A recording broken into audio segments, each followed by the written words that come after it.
Hello, good morning, good afternoon, good night, wherever you are. I'm happy to meet you today. My name is Monica Diaz, and I'm hosting this wonderful call today where we will be talking about um, building trust and emotional safety from a human element perspective. And I have some great colleagues here with me today. Of course, first, I am going to introduce my good friend Mahamoud Dante. Hello, Dante, all the way from Mali. Hello, Monica. How are you doing? I am doing very well, thank you. Dante is the originator of all of these transmissions, and I am happy to greet you here today. Today is a great subject. Also, I'd like to invite anybody listening in live to put your comments to say hello in the comments so that we can know that we are in connection with you. Please feel free to chime in. We will be listening, looking for what you say in the comments and bringing it into the conversation. But I'd like you to introduce yourself briefly today, Dante, and so we can get this started. Yeah, thank you very much, Monica. I'm Mahamoud Dante from Business Consultant Incorporated, the IP owner of the Human Element body of work. And I'm joining from Mali. I'm from Mali originally, of course, and I just came back to Mali a couple of months ago. And I just came back with my head full of the human element, which I'm trying to live here as well. So I'm just enjoying the time here, and I love to work with Monica, with all the guys here. And you guys, if you're already in the audience, you're in the best place. If you have somebody near you or somebody you think will be interested in what we will be talking about today, just quickly invite them because we're about to get started.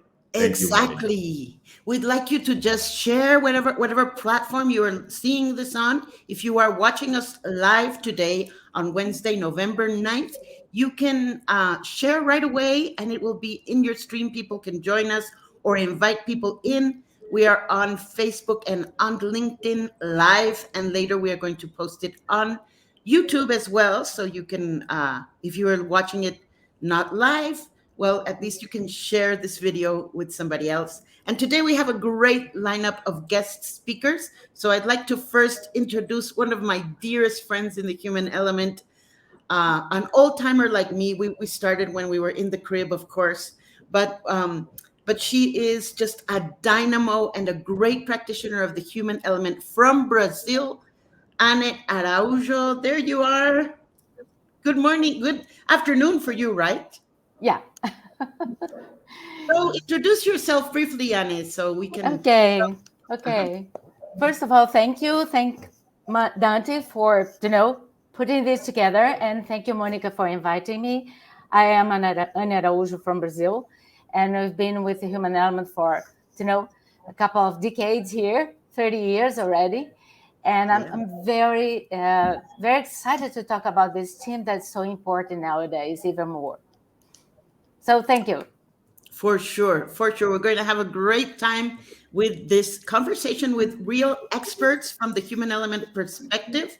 And thank you for joining us on this busy day. You're always so busy, and I was delighted to hear you could make it today. So thank you for being here. And we also have another very dear practitioner from Mexico, which is where I am.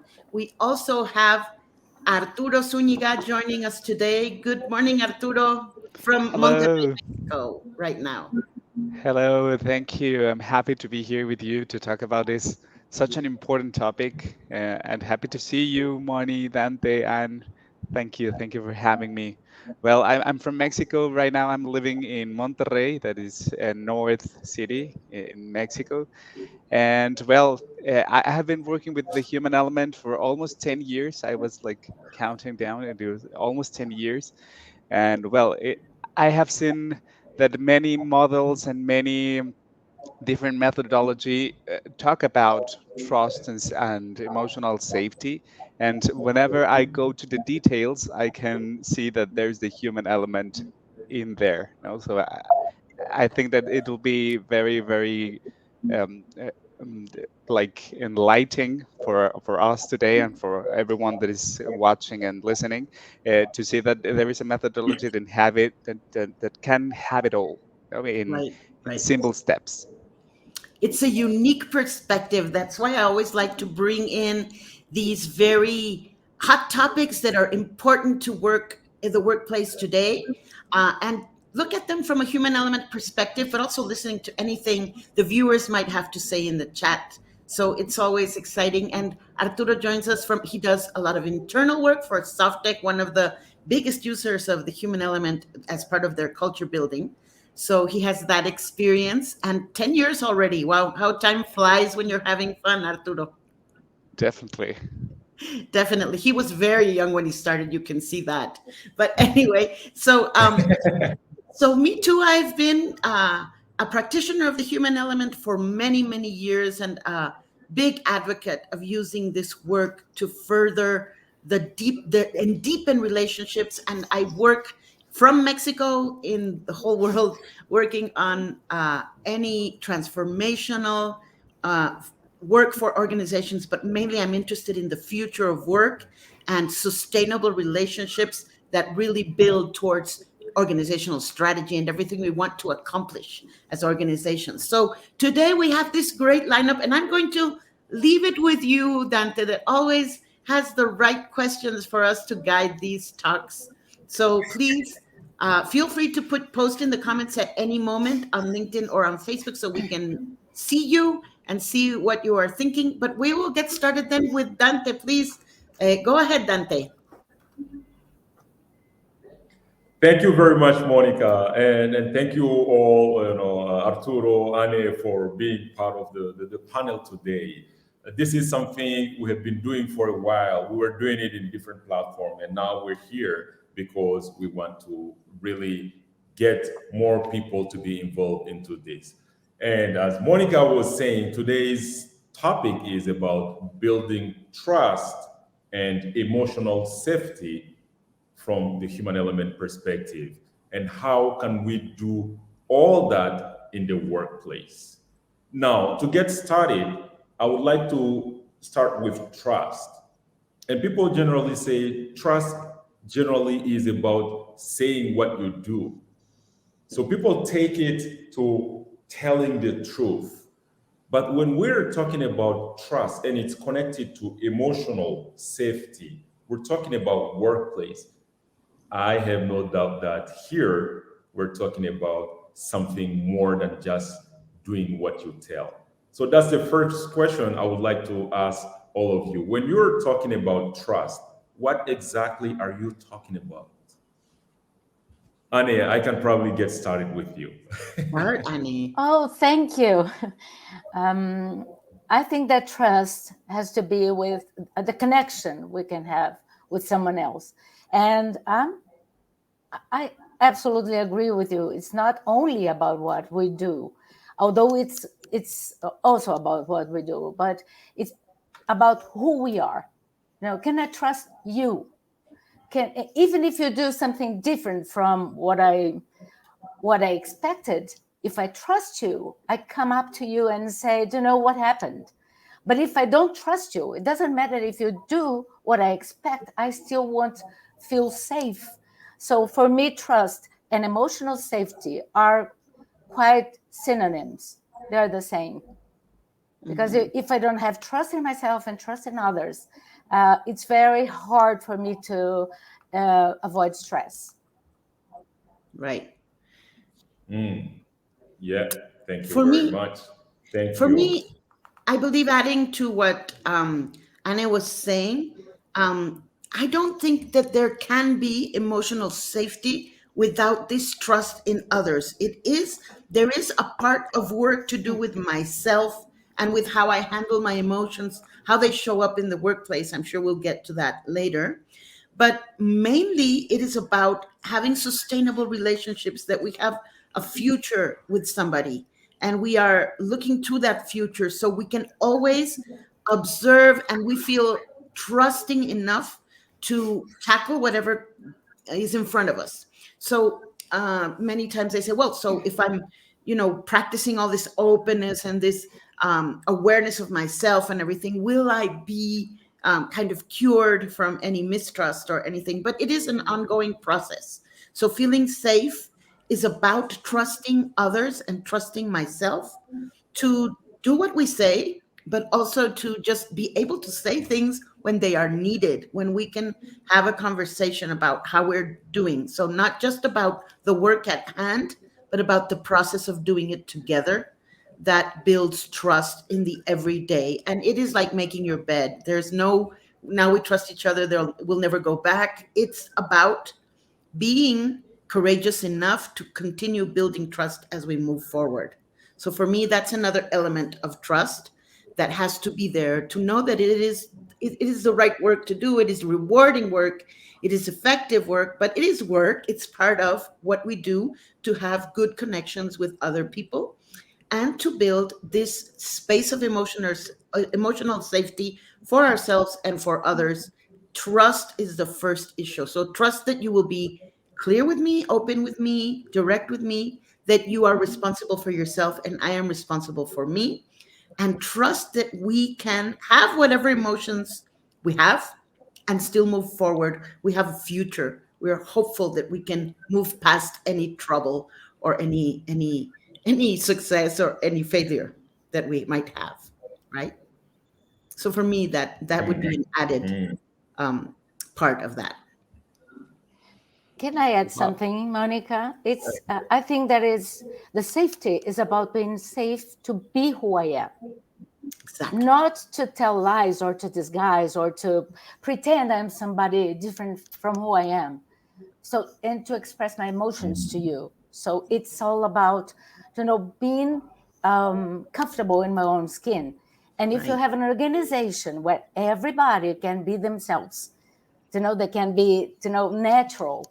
I think that there's a lot of creativity that is on that. I cannot put my mind to work in preventing yourself to see me, but I can be who I am, and I Right. can express my emotions and have, express excitement, express sadness, whatever, in a way that I can be truly understood. Right. The resting in my authenticity, right? Yeah. Yeah, I love that. And Arturo. being Exactly. I treated think with that's dignity. Yes. Yes. Did you get that? Can you say it again, Anna? I think I spoke over you. Oh, I spoke over you, sorry. In being treated with dignity. It's I really trust you to treat me with dignity, not to treat me, softly, but with dignity. So Exactly. that means that I will not be wondering if maybe you acted thinking about something bad for me. No, I will never think about that. And when you trust your teammates, for example, you have this ability to predict how they will act, or in some way. So you're not gonna be surprised. And if there's something that surprises you, then you're going to say, okay, there's something that I need to understand. But you never think that there's something like bad, or that they want to something bad for you. And in this work, like high trust workplace environment, um, you can feel relaxed. And as you said, and you can have this ability to experience and to allow yourselves to experience a whole range of emotions and to show them to others, because you can be vulnerable. There is a place in which you can show yourself just like you are, and that will add value to what we are doing. So it's not about only about feeling relaxed and feeling good, but also knowing that that will add productivity and creativity, as you said. Hmm. Hmm. Exactly. wow. Yeah. Thank you, guys. I think you're coming from multiple perspective, and I'm sure our audience is having like a clearer understanding of what we're talking about now, which is trust, which And is please, if you have another perspective and you're listening to this live, you can put it in the comments. We would be happy to hear how you understand trust and its role in this idea of emotional safety. So please feel free to comment. And even if you're watching, not watching live, just put your comments there. We'll surely get to answering them. We're always interested in the audience's perspective as well. Okay, Dante, sorry. Continue, please. No worries. Thank you very much for catching that and reminding people about that. And as Lao Tzu said, "He who does not trust enough will not be trusted." I think I could see Whoa. that in some of the definition or the perspective you have just shared with us. For example, Monica, you said that no safety until the trust is there. Anne was talking about authenticity, being authentic. And Arturo also was saying, we want to be able sometimes to predict how the other will act, which will act send me to the next question, which is when we're talking about trust, it has to start with the self. I need to trust myself first so that that kind of, show people that I'm a trustworthy person and people will start to trust me. And when we move from there to go to emotional safety, that involves a lot other people. And when we get there, it becomes a little bit complicated for some people because it's not only about me anymore. People are involved into that. The environment takes a big chunk of that. So how can I take control of that? How can I put myself in a place where I have that emotional state? Or what can I do? Is the next question I would like to ask all of you. Mhm. Can I go? I think that when I think about emotions is first accept the ride. Because it's sometimes I get surprised with my own emotions. How do I react to that? What is it happening with me? So it's part of the control is not trying to control, but trying to understand my emotions, trying to be intimate to myself. And I think this is the path to awareness, like, why am I feeling the way I'm feeling right now? So I have to embrace my emotions, because if I try to control my emotions, they will, fly away from me and surprise me in another moment. Like if I try to control my sadness, maybe it can increase my sadness for not accepting it. So it's a kind of dynamic control, like sometimes I control, sometimes less control, till I don't understand what's happening to me. It's hard for me to try to control anything. Mhm. Definitely, I think that it always starts with me, with every one of us. And talking about trust, I would say that it is not earned, but it is given. That means that it is a decision from the other person to trust me. I can try very, very hard to make these powerful invitations for others to trust me or not.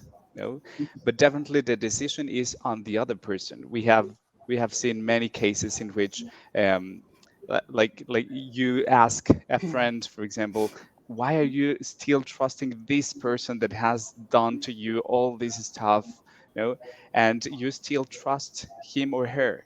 So that is a personal choice. So it's always on me. Definitely I can make these powerful invitations, for others to trust me, and that definitely counts. But to know, to have this in the top of mind, that trust is not earned, but it is given. So am I gonna trust you? That's my choice. Mhm. Mhm. That's that's a I biggie. love And that. I love that. yeah, yeah, me too. Yeah. And talking about you were asking about awareness and its role in this issue of trust and emotional safety. And I do believe that awareness is so enhanced by having somebody on the other side that is open with me, is willing and able to give me feedback, to tell me how they are seeing me. It is almost nearly impossible to be aware, self-aware enough of myself, self-aware, if I do not surround myself with people that can be open with me, and I don't create the space for them to do that. That makes it very difficult. I sometimes it's hard to let feedback in, or to create this space in the workplace where we can tell each other how we see each other. But that really builds trust, and especially builds this self awareness. If I only see myself through my own eyes and through my emotions, through what comes up into my awareness at one point, I am missing out, because my defenses will show up. I will be listening to my own thoughts only, and not have anything to check them against. So I do believe that if we talk about the role of awareness in emotional safety, when we have a group together, the more we build this openness in the group, the more self awareness each one of us can have access to. And that can really build a more trusting environment, and a place where it is all right to have emotions, all sorts of emotions, authenticity, like Anne was saying. Right? So Wow. for me, that's Yeah. the Yeah. element, right? There's self-awareness and openness, and Mm-hmm. self-awareness and openness. And this dance becomes trust through Yeah. time, the more we practice it. And I was thinking while you If speak, you're not Monica. online, you're missing great content here. Sorry, go ahead, Arturo. No, this feedback from others, because I can be just as open as I am self-aware, and I can increase my self-awareness only if I hear uh, this feedback, because well, also reflecting on myself, but definitely what others have to say about me, then I can know more about myself and then be more open.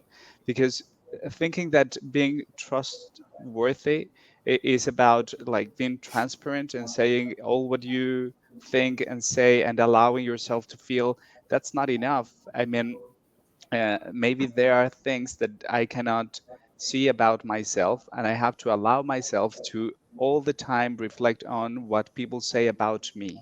To let that feedback comes to me, and to increase that self-awareness, that, as you were saying, Monica, and that will allow me to be more open. you know. Yeah, it feeds into each other, right? And we Mm-hmm. know that we can practice that through some tools that we teach.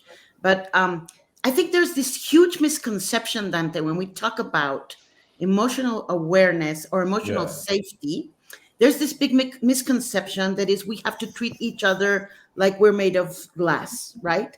And tiptoe around each other and always be Mhm. very nice. So I find these workplaces that are very interested in emotional safety. So they believe they will get there by being very, very extremely nice to each other, and not saying things in a negative way. So it's like this, I call it the tyranny of positivity.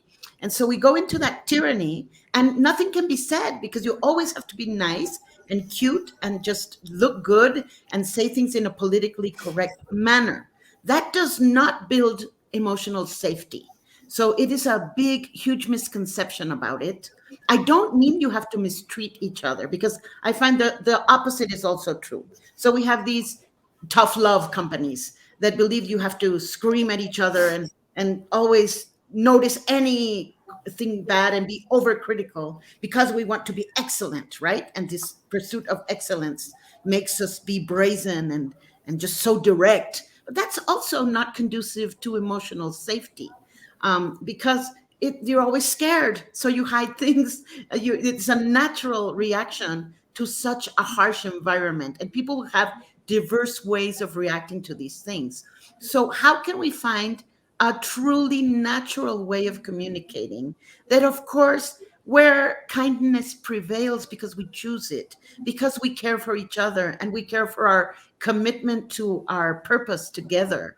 And that's why we're nice to each other, and why we're kind, and why we're forgiving, because we do that, but not because we have to be nice, or not because it's politically incorrect. We say things in the best way we can, but we make sure nothing is left unturned and unsaid. That is the way to build true emotional safety. So when you have somebody, I remember something from my children. I learned so much from them when they were little. And one of the things that happened was one day, one of my kids came home and he said, I don't like this boy. And I said, why? But he's such a nice boy. He's always smiling. He's so happy all the time. And he says, well, he's happy all the time. And I said, really, what's wrong with that? And he says, when his mom is scolding him, he's smiling. When he's angry, he's smiling. So I don't like him, right? Because you can't trust somebody that's always correct. And you know, in these organizations that are trying to be always nice, I find there's so much passive aggression, so much bottled up feelings. There is no emotional safety. There is just niceness, not true kindness, for example. And in these super brash, very direct, awful settings, they think they're being truthful, but they're just being mean and they're attacking each other. So neither of these works. It is a big misconception that it's about being positive and saying things in a certain wording. It's about being true and being having esteem for the other and truly caring about people. It's about being humans, I would say. Like, okay, I have this. I can admit whenever I'm wrong and Right, something. I can admit that I don't know or that I'm confused. right, That's also an emotion that I am experiencing, and I can share it with you, and that humanizes me. Many leaders think that being confused or not knowing something or admitting they're wrong, they're going to be like bad leaders. And right, it's totally the opposite. That humanizes you, and that makes you. Uh, that allows your teammates to be the same, to be humans, and to experience all those kind of emotions and to share it with the rest of the team. right. To become approachable, right? Yeah, The human element brought to me some lights, very important lights on emotions. Like the human element teaches to listen from the heart, so that I can understand that if you are, sometimes we cry when we are happy, or we smile when we are sad. So we are not emotionally, so transparent. Thanks God, that would be nice if schools and family and schools yeah. would We have teach our us to express more naturally. But we are more complex than that. So if I listen from the heart, I can sense what you're feeling and respond to that. And the best feedback I can give you is when I recognize your truth with my heart. Because if you were sad and you were smiling, I said you were making a big effort to smile, even when you're sad, I go directly to the soul. So this is different from just getting upset. I understand that the child can get upset because they don't have they don't know. resources enough to respond to that. But I think the human element really hit a very sensitive point for every relationships. I'm a partner with my husband for 30 years, and if you weren't by the human element, I don't think that we would succeed in emotional side, Right, because it's a lot of concentration. But under learning to listen to the truth, to listen from the heart. And Will Schultz said to me once, if you want to lead a team, you have to pay attention to the flow, to the energy. Pay attention to the energy. And energy moves according to emotions. So if you are sad, you are going to do something, either if you want or not, because we cannot, possess our emotions. They simply happen, but we can understand and make them flow in a certain way. So I think that emotional intelligence has to do with learning how to guide our own emotions. Right, right. And I'd just like to say, you said it beautifully. Will Schutz is the creator of the human element and our teacher of many years. We miss him dearly. A And if you're guide. getting curious about the human element, you can always look it up. We will put the links up in a minute. But if you're listening to this and you want more information on the human element, I will, of course, direct you there. But it's such a human perspective, actually. I think it is unlocking our humanity. And this is such a big part of creating an emotional safety in the workplace. Okay, so I don't know if I'm not having any comments come in, but if you are there and listening to us, please just send a comment so that we know we are connected to you and seeing them here on our platform. So, Mhm. Dante, back to you. And I want to add Thank you something. very I much. think, Hang on, Anne. sorry, Yes. just Go ahead, a small Annie. Go thing ahead, that Annie. leaders, I think that emotional safety, openness and emotional safety is a duet that every leader have to master. Because if you have a leader that truly creates space for you to say what you want to say, to be who you really are, I think that we can unlock a gigantic potential of creativity inside organizations. So I'm like stimulating leaders. That's what we do here in Brazil to create this kind of environment. And Okay. maybe sometimes it is just about a single question, like when a leader asks people how are you doing today, but really asking about their Yeah. emotions, where is your energy? That is a question that I have heard from some leaders, that it's a little bit different and makes the whole difference. Not Right. not how are you today? No, but where's your energy today? Yeah, so Where's we don't answer fine, right? So we answer, oh, my energy today is in this, or I'm thinking about that. I haven't thought about it. For example, Yeah. I'm thinking about some personal problems or whatever. You know, Yeah, great one. Great Definitely. one. So we I'm do. so happy to have this group here. It is. It's so exciting, right? Thank you, Dante. You It you is started exciting. this. It is Now let's exciting. I keep can going. just sit and relax and listen to you guys for an hour. I'm enjoying it. I know, right? Yes, yes. I mean, these are so much valuable content here, and I would like to go back quickly on in some of the things you have already talked about. When Annie was saying that, because my question was, this relates other people, and how can I take control of that? When you said try not to take control, but adjust or be flexible, I think that's one of the key points, because being rigid is me losing a lot of energy, as we're talking about right now, trying to make other people behave or think the way I think is the right, whereas people have a different perspective. And Monica also shared about openness in group. It's very difficult to create an environment where you will have that trust, where you will have people with better emotional safety. And I love what you said, Arturo. I think I would write that down and keep it with myself, which is, it's the decision of others to trust me. Because sometimes we forget that.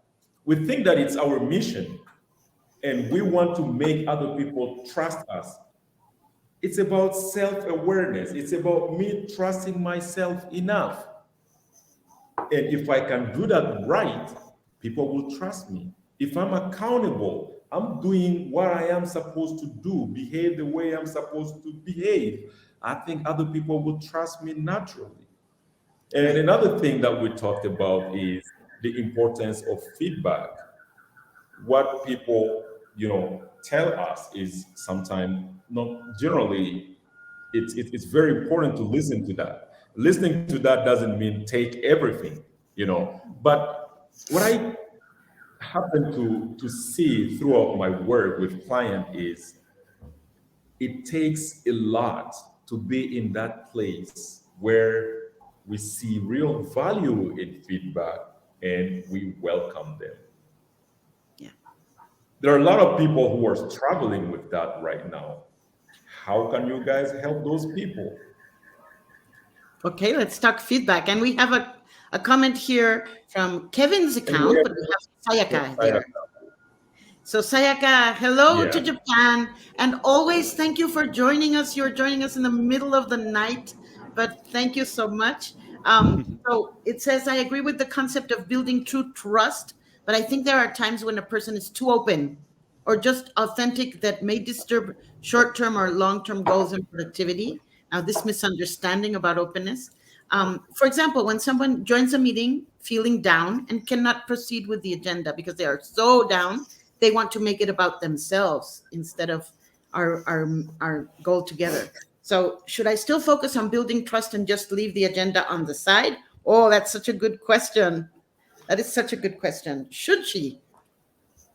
What do you That think? reminds me a lot of students that do not want to have that class and they ask the teacher whatever because they know that the teacher is passionate about any topic, and then let's talk about this and what do you think?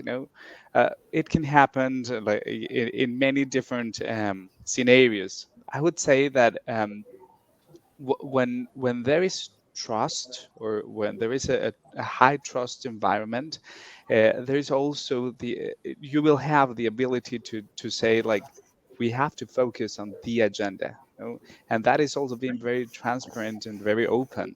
So if there is a topic that do not allow you to follow the agenda and to be productive right now, let's go there, or let's schedule another moment to Right. talk about that.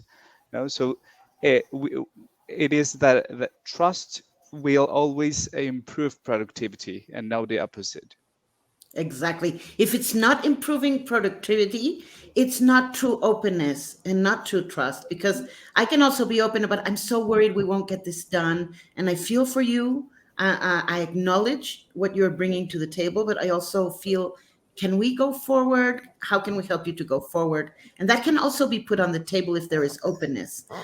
So many times I think we also get hijacked by emotions in organizations when we think we're being very open and very correct about openness, and we're getting sidetracked all the time. So Sayaka is bringing up something that really happens in organizations, and I do not believe you need to get sidetracked. I think you need to not be afraid of speaking emotions, and also not be afraid of acknowledging and moving forward and saying, hey, I'm here for you, let's talk about this later. I do need to go on, are you okay to go on, or how can we help you to reconnect with this work we have to do together? So yeah.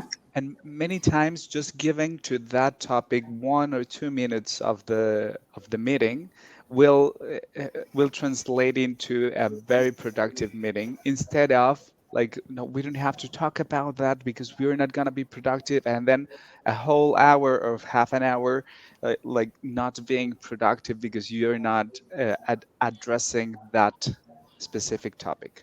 Exactly.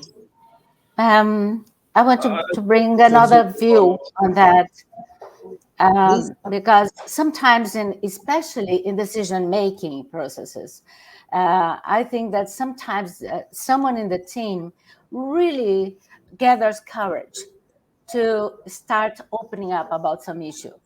And I think that is the emotional intelligence of the leader, if it is the right moment to really open up, and having everybody opening up, because the agenda, the productivity may be wrong guided if we don't listen to people. So what is this people is trying to say? So it's the right moment. And I think that Sayaka's question is brilliant, because uh, giving privilege to the productivity or the agenda is not always the best answer. Sometimes the best answer is, let's listen to Stop. all of you. Yeah. Let's listen to you. And it's the first time, and I mean, sometimes women or Black people or even minority that are not listening enough by the team. And we need to give them room to say what they want to say, even though the others are kind of in a hurry to go on to reach productivity. So sometimes Yeah. productivity is, the king of the question, and we have to really, we don't have time for that, sorry, and we will talk later and give, And sometimes it's not. Yeah. make it happen. Or, okay, I think that you have a point here, very important point, so we want to listen Let's to you. stop. Yeah. And even if we spend a little bit more Yeah. time on that, It is an art, right? So there yeah, is not Yeah. one right answer. It is an art to be yeah, present with the group, to know each other enough, to trust each other enough that you can move forward when you need to or stop when you need to and have those difficult conversations. I love that you said the minority opinion, for example. I experienced that last night in a group I was in. There was somebody wanting to say somebody, but very strongly, feeling very strongly. They waited for the right time in the work, and still they people didn't want to listen, and that is an issue for a group when we cannot hear each other speak, and there is no avenue to do that. So of course it is an art, and I love that you bring this in, because sometimes it's about moving forward and sometimes it's about being aware that moving forward is not as important as moving together. I remember my husband used to take, Arturo, I think, lived through that. Used to take theater groups running, and he would have them run at the pace of the slowest runner. And we need to run at the pace of the slowest runner if we want to run together. And sometimes you send somebody forward because they run faster, but sometimes you need to run together. So we run at the pace of the slowest runner. That's what we can do. Okay. And I'd just like to say a shout out to Marisela. Thank you for saying goodbye. She has to leave. Well, the good thing about doing it here is we can share it when we're offline. You can come back and hear the rest of it. Okay. So thank you. Thank Yeah, you. I would Great. like to just share one quick thing about Sayaka-san's question, because it's very brilliant, and I think it's in this kind of situation that you see how much trust you can breathe within the organization, within the teams, because it depends on the type of meeting. For like some meeting, you can do like Anne said, stop the meeting and listen to the person first and try to figure out what it is. And sometimes when the agenda is tight, I call this trusting the trust of the other person. What I mean by that is trusting the other person because you believe that the person will trust you, that you're not just letting them down because you don't care about them. Right. Right. If there is that much of trust, then that makes it less of a problem. So again, Yes. that drives back to what we call the overall climate within the organization. If we are in a meeting and Monica comes and she's not feeling good, I'll say, "Hi, Monica," look at her and continue what I'm doing without worrying that Monica will think that I don't care about her. I Right. wouldn't worry because I know she trusts me enough and she knows that because of that agenda, I'm taking care of this. But right after this, I'm quickly coming back to her to take care of her, or the whole team will come back to her and take care of her. So it's also about trusting the trust of others, which makes things really easy for us. True. Trust reciprocity or something like that. I have experienced that last Exactly. week, actually. I had to ask for something to my boss, let's say, my leader, and we have worked together for so many years. I know that he trusts me and I trust him, so it was difficult for me to explain the situation that was happening to me. Uh, but he didn't need more arguments or more explanation. It was like, I know that if it is something that you're worried about, it must be important. I cannot understand all the details, and I know that right now it is difficult for you to explain, but I trust you. And feeling that trust, like he is giving me that trust. It has always happened to me, well, not always, but with many people, with Monica definitely. Like, I trust you so much, that that changes something inside me. And I have seen that with many people. Like, when trust is in a high level, even more than the same person for him herself, something happens with that person. Like, he or she feels that that maybe there's something that I am not aware about myself, and but that other person looks that in me, so that means that I can do something different, or that I can do something better, you know? So yes, that trust reciprocity definitely works. Yeah, yeah. I It definitely is. It Yeah, definitely is. great question, Sayaka, and thank you for posting it. And please feel free, anyone, to Thank post you very again. much. So you were asking before that about defensiveness, I believe, Dante, about being rigid or Feedback. flexible. Yes? I was talking about, it takes a lot to be in that place where we see a lot of value in feedback and we welcome them. We welcome them because we're not defensive. So that's a lot of work to get that place. As we have this beautiful audience here, maybe we can share some tips with them about that. How can we get there? How can we get there to effective feedback? Yeah.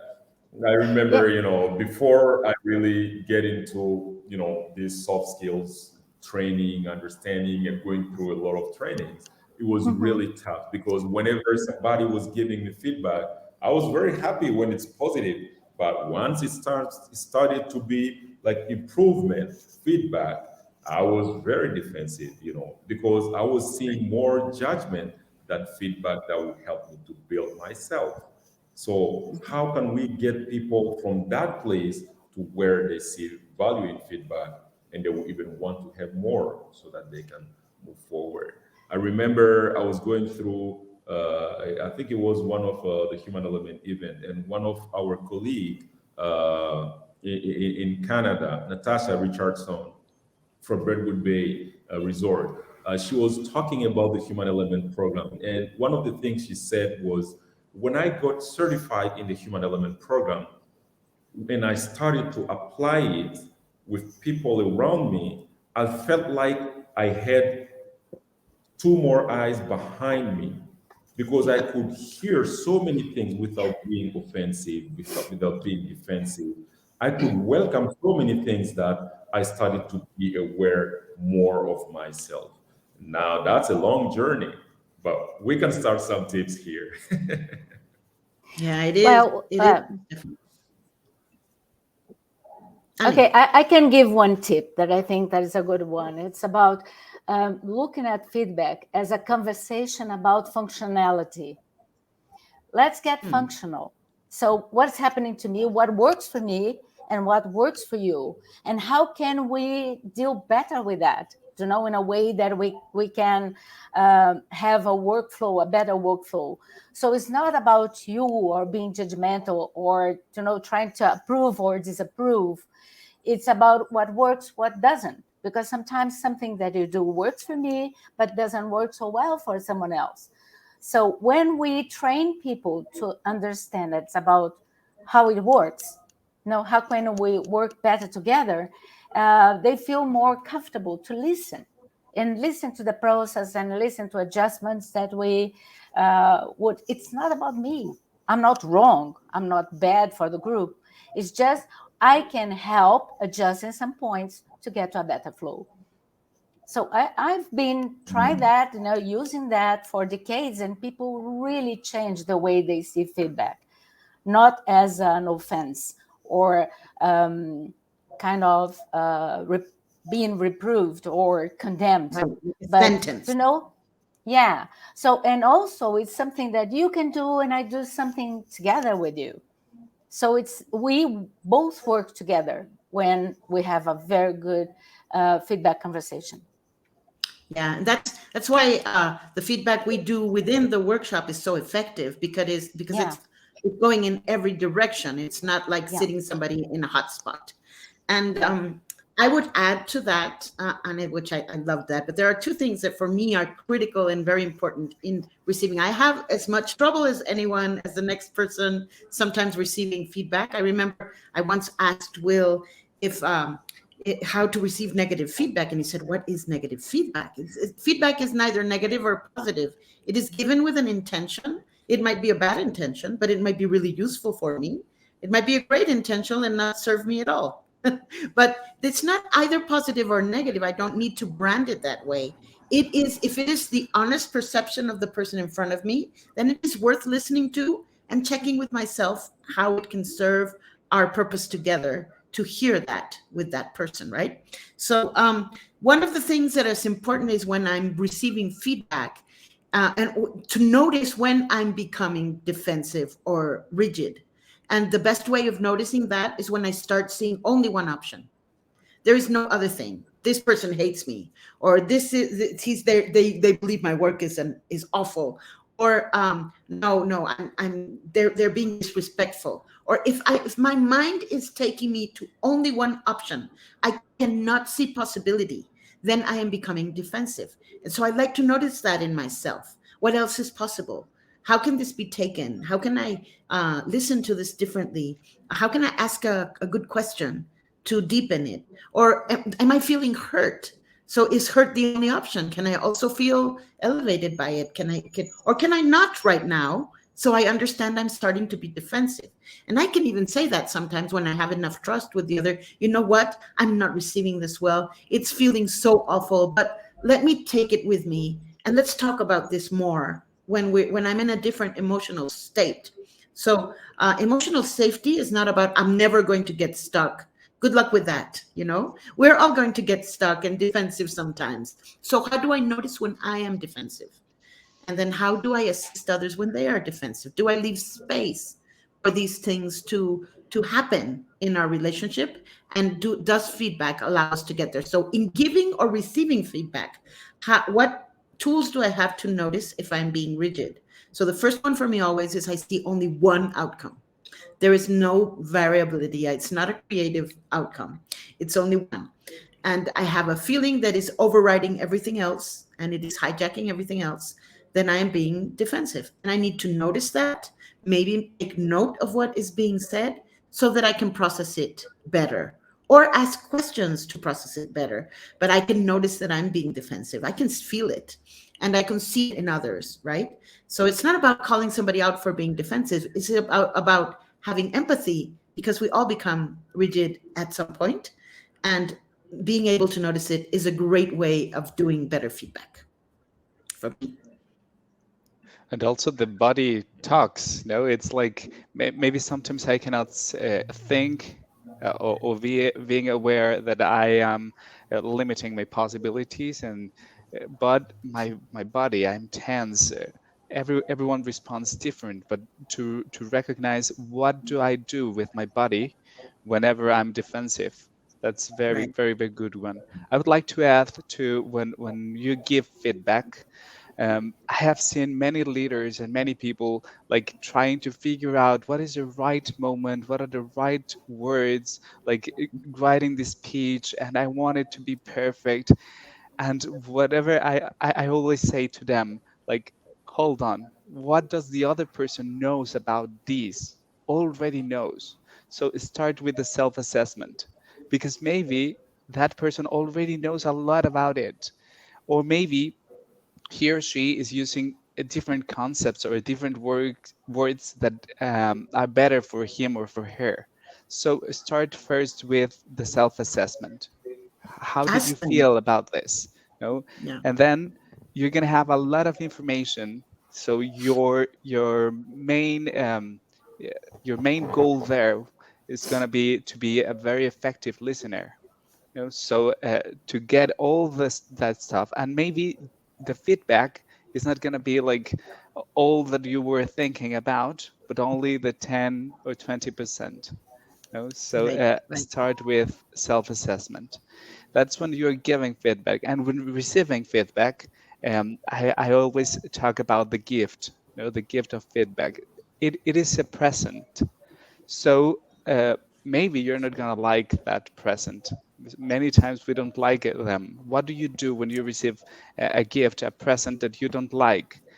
You have many options. Maybe you throw it away. No, maybe you keep it there for another moment. No, what else? What did you do? Maybe you give it to another person. That also happens. Only you receive a bad feedback, so I will put it there to another person. So, but it is a present, and then whenever we receive a present, we say thank you, and you receive it. So make sure that you receive that feedback, I would say, and then try to think about in the human element we say like the rule of the 1%. What if only 1% of this is true, is real? What can I do with this present? Right. You don't always have to figure out. I love that you reminded me of that. You don't always have to figure out in the moment what you're going to do with that feedback. You don't have to. You can take it home and chew it for a while and see what happens, right?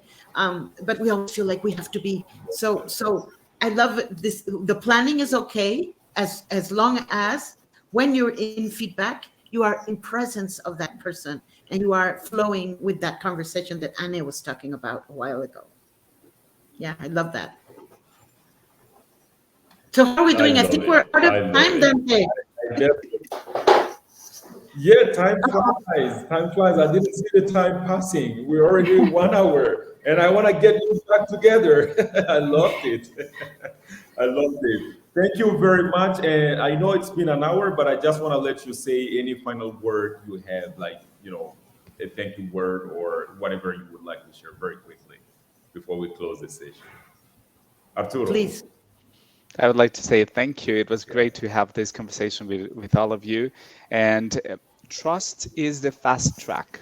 I would say that trust, openness is always a fast track. If it is not going that way, if you think that the element of trust or building trust is going to lead you to taking a lot of time and it's going to be very, very hard, then it is not. It is misconception of trust. Trust is the fast track.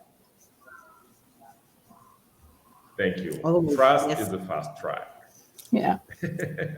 Anne, over to you.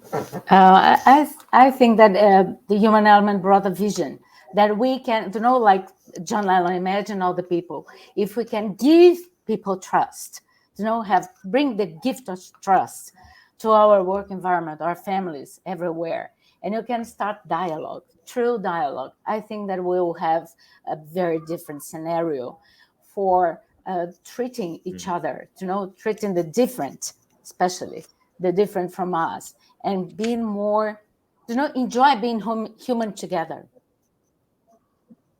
It's about joy. I think that openness and truth is the path to joy. Right. And love. Right. Right. Thank you very much. Thank you very much. And that reminds me of a quote that I would like to use at the closing. Monica.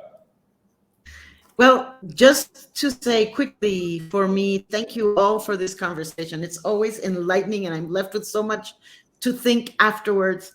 But for me, yes, we've been talking about emotional safety so much, and we have the tools to do that within us, and just being perfectly human in front of each other and learning how to do that together will create this environment.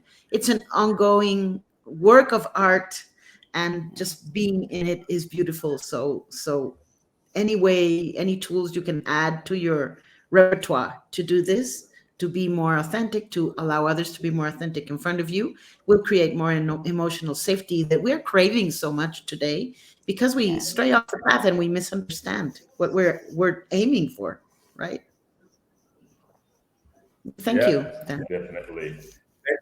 Thank you very much, all. It's been such a pleasure to have all of you here today and enjoy this 1 hour. I just did not see the time passing. And we have to do it again, Dante. Yeah. Sorry? Yeah. We have to do it again. So we'll invite them again. We have to Listen do to it again. the group. Definitely to do it again. And I would like to read this quote from Walter Anderson that I really love, that I use sometimes. And I thought, with all you shared, I should put it out and read it again, which is, we're never so vulnerable than when we trust somebody. But paradoxically, if we cannot trust, neither can we find love or joy. I think that's what you all have been explaining day. And I hope the audience have enjoyed today's session. Thank you very much to our panelists. Thank you very much to the audience. I enjoyed it. I'm sure you all enjoyed it too. We look forward to seeing you next week again. Thank you. We do look forward to seeing you. Please follow us, and we will be here next Wednesday again. What are we talking about next Wednesday, Dante?